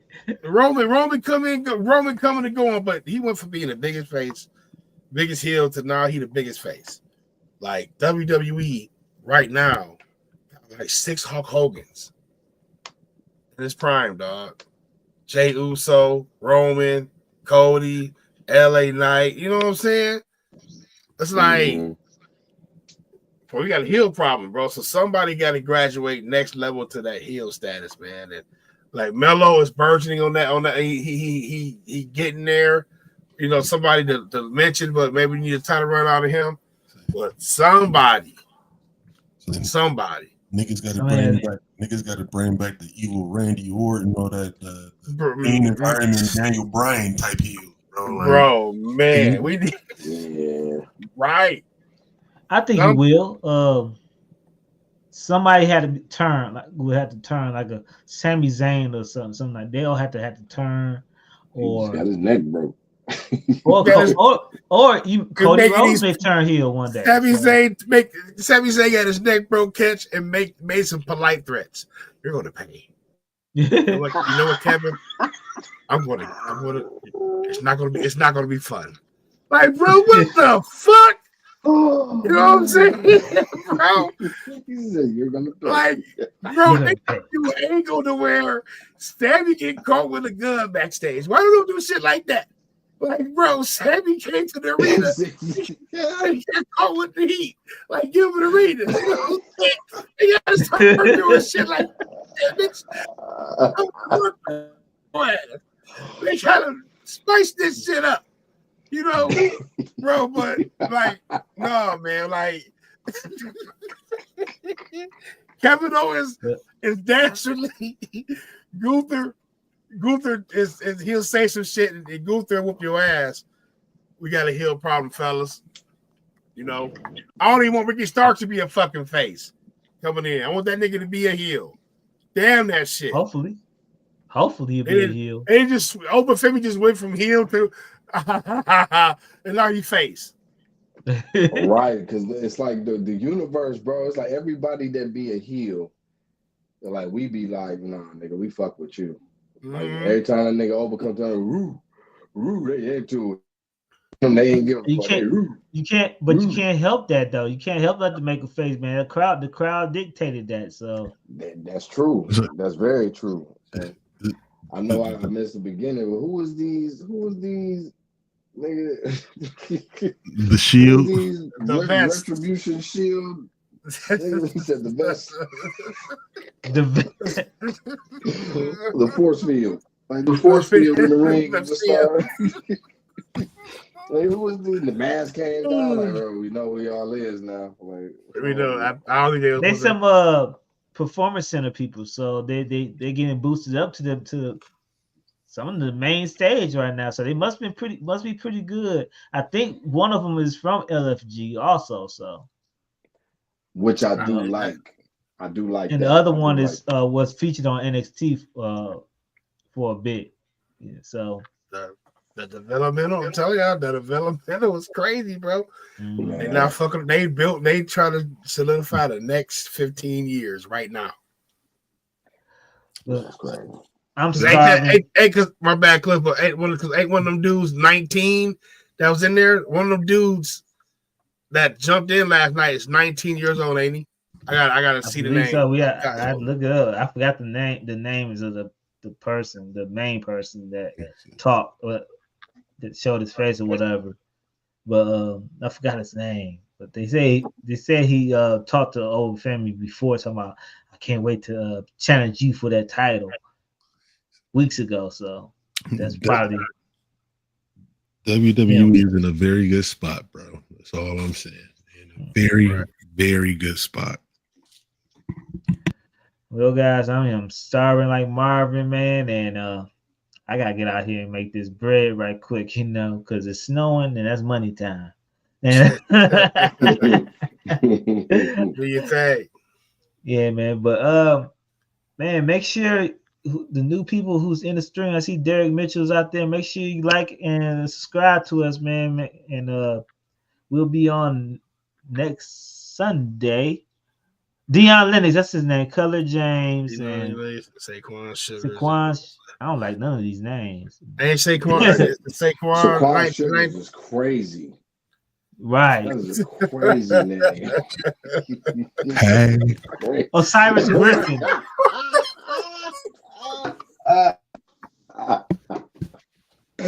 Just because you spell it different don't make it different, brother. What's your name? I like Saquon Sugars with an H. You're right. I like Osiris Griffin name though. But Derek, man, make sure you hit the like button, man. Make sure you hit that subscribe button too, man. We're trying to build this podcast up, man. We also follow us on Spotify too, man. We uploading on Spotify. This episode will be up later on today. I'll be uploading up on Spotify also. And guys, we will see y'all next week, man. Y'all got anything else to say to the stream while we at it, right? Quick. Like, comment, subscribe, share, show the love, man. We support, follow for follow. Let's get it. Take care of your health and don't be an asshole. Be nice to other people. We all we got. On this 16th day of Black History Month, I would like to shout out Brett Devontae Hart. You know what I'm saying?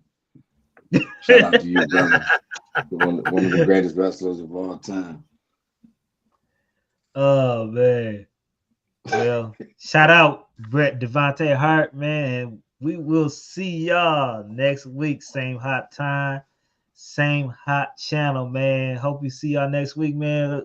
Derek, what you say is good? Yeah, man. And look, bro. We every Sunday, man. Every Sunday, man. Every Sunday at 11 o'clock. Every Sunday at 11 o'clock. And we also do specials throughout the week whenever, time permits us, because, we do have families and jobs.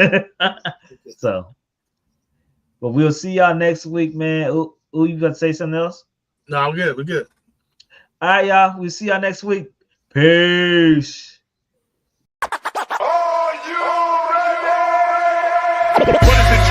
Stop this manual ground, brain of terror. Filthy underground is the sound you've been missing.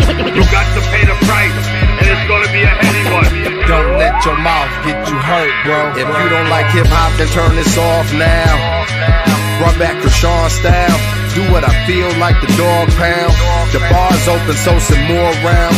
The bank open like the Rothschilds. I'm Beethoven with raw sound. All in together now. Catch, bet, and foul. Better thou. You won't see the second round. Them weapons out. Life is a violent sport, dig it? That's why I raise my gun. I ain't no child support, nigga. Protect the fam of Kruger, hand slick. Take care of mine. 3 stacks told you about Caroline. Oh, stupid ass bitch.